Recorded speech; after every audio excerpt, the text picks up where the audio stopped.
Just a humbling film to watch, looking at all phases and the corrections, the fundamental things that we need to improve upon. And just went right to the truth of it. Just looking at the film and everybody taking accountability for the different things that we can improve upon in the different areas. So, it's certainly. In all phases. It's tough to look at the truth of what it is, but that's all we got. That's all we can do is look at those things, start with the basics and the fundamentals of it, and just take it head on and attack it again this week in practice. What is the truth? Yeah, take care of the ball first and foremost. Can't turn it over and expect to have success in this league. The offense as a group will be the first to tell you. The execution was not there. The details of the alignments and assignments, the things that we've been seeing come alive in practice, translating to the game, and we were making strides. But we certainly took a in that game yesterday, did not show up, and so the guys are taking responsibility for that. And I'll always be upfront with them about different situations. And defensively, it starts with the run game. And this was a really challenging run game with the quarterbacks, and the different styles of how they did it, and we've already, we know that that's something that we've been continuing to try to address. And so again, just like looking at those things, watching the film, see where the fits are at, there's reasons and explanations behind all those details of what's happening, which I won't get into, but in general, just having that discipline to play team defense against the run game and minimizing the explosives there.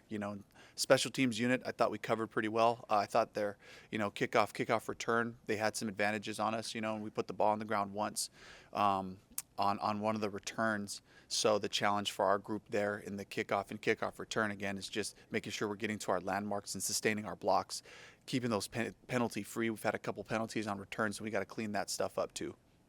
Dave, you mentioned putting the ball on the ground on special teams. Yeah. Blackshear got injured his shoulder. Do you have an update on him? Right now, they looked at it. He had a dislocation in his shoulder, and all the MRI and everything came back looking as good as it could for that. So he'd be day to day right now. We'll figure out all the injury stuff on Wednesday. But Adam Thielen and Jordan Fuller are also eligible. Do you plan on getting them back? I'll give you guys all those updates on Wednesday. Dave, obviously you guys, you made a big investment in Bryce. Before you were here, granted, 4 draft picks, a top wide receiver. Do you feel like this organization needs to get him out on the field to see if he can play, to see if he can be the franchise quarterback here? Does that need to happen? Right now we're focused on the Broncos. Andy's playing this week, and that's really where our focus is at. And all those other conversations are all hypothetical conversations that, definitely Dan, Brant, that we have to have. But right now we're focused on playing the Broncos and, focused on getting Andy to take another step in terms of getting us back to good football. Are they conversations that are ongoing, and are you a part of them? Again, all hypothetical questions. We're focused on the Broncos and Andy. But from a non-hypothetical standpoint, you have said multiple times that Andy gives you the best chance to win. You guys have lost 4 straight games. What does that say about what you guys need to do as a coaching staff to get more out of whatever Andy can do to help you guys win? Yeah, just get back to the basics. Andy'd be the first to tell you there's plays he'd love to have back from yesterday. And offensively, the guys would tell you same thing. It's not all on the quarterback. It's everybody playing, being where they're supposed to be, lining up properly, and that's the focus right now. You have said before, or at least the week you benched Bryce, that you were not considering a trade of him. Has that changed? Again, hypotheticals. This is stuff that Dan and Brant will be talking through, all those different processes. And right now, my focus is to try to get us back to playing really good football. We saw Jalen Coker outsnap Jonathan Mingo again. Mingo didn't get a target in that game. What did you see from the younger wide receivers overall? Rough day. Not detailed football. I thought we were taking strides with that group. They were showing up and making plays. This week was a challenge. And as coaches, we got to look at the plan. Are we doing too much with these guys? Are we moving them around too much? You can't be so simple that you're predictable. But at the same time, I think there's always that, what is the line that we can push to? And can we do just a little bit more? But yesterday it felt like we overloaded that group. Clearly, and they got to take responsibility as well of preparing, and they're working hard at it. But I know we can do better. Why do you think that you faced 2 rookie quarterbacks this year? You got a 3rd one coming up this week. Why do you think their teams have been able to have success despite their rookie mistakes? Why you couldn't get that out of Bryce? It's about us. It's about, just playing good fundamental defense, stopping the run first and foremost, forcing teams into known pass situations where you can attack them. And we haven't been able to do that. And so regardless of who the quarterback is, if we can't have that starting point of playing good, tough physical defense against the run game, it opens everything else up, which is also why we believe in running the ball here, And so that's just kind of how it played out. Do you feel any frustrations from the players due to how stagnant the team seems to be right now? Absolutely. These guys are very disappointed with our performance thus far, and they're playing hard, and our guys are giving great effort. That's a great starting point, but we have to play good football, and that's the goal. That's the closest goal that we have, is to get to good fundamental ball that we can be proud of. And we're not there, and we got to continue to just push into that, press into that, and everybody needs to take responsibility, and they're responding the right way in terms of how it feels, but it's just like brass tacks again. Can we make it come to life on Sunday for the strides that we're taking throughout the weeks? When you took this job, did you anticipate that it would be this challenging and you might be sitting here, at 1-6 after 7 games? Regardless of what team you're on, you can expect challenges in this league, particularly at the rate that we've been turning the ball over. Just loose with it, how we carried it, the decisions at quarterback, all those things. Then you make football really hard as you're figuring out your concepts, as you're figuring out your scheme. We've got a bunch of faces that come in here. So, okay, here we go. Let's start focusing in on a core of our calls, And so we're making it harder on ourselves by just starting off with the ball, And so I expected it to be a challenge regardless, because it's the NFL, And every team is loaded with a bunch of professionals on each roster, So these challenges, we have to go through this. The only way through this is to get to good fundamental football, and that's where we got to be committed. How has your relationship and conversations evolved with Brant and Dan through this adversity? Yeah, it's challenges to have all these conversations and the roster moves. What's the best group to put on the field on Sundays, and to have to go through these things on a weekly basis, and now we have guys potentially coming back to us. It's going to require more discussions and more decisions, and so it's really challenged us in a good way. But I think that we're not unique to the NFL. I think that there's 31 other teams having to figure out who's up, who's down, and deal with different injuries as we've seen around. One of those interceptions, Andy said there was miscommunication. There was questions about Deontay's route. Can you say what the tape showed? They talked through that. I want to keep those conversations private between the two guys. Was it on Deontay? I'll keep the discussions private between those two guys. He mentioned that he probably should have dirted the screen pass. Do you Yeah. agree with that? Andy would be the first one to stand up here and tell you he should have put that ball in the dirt. And in that situation, they had a better call than we did. And that goes back to me and my play choices there, and sometimes the quarterback can take care of you. You could have taken care of me on that one.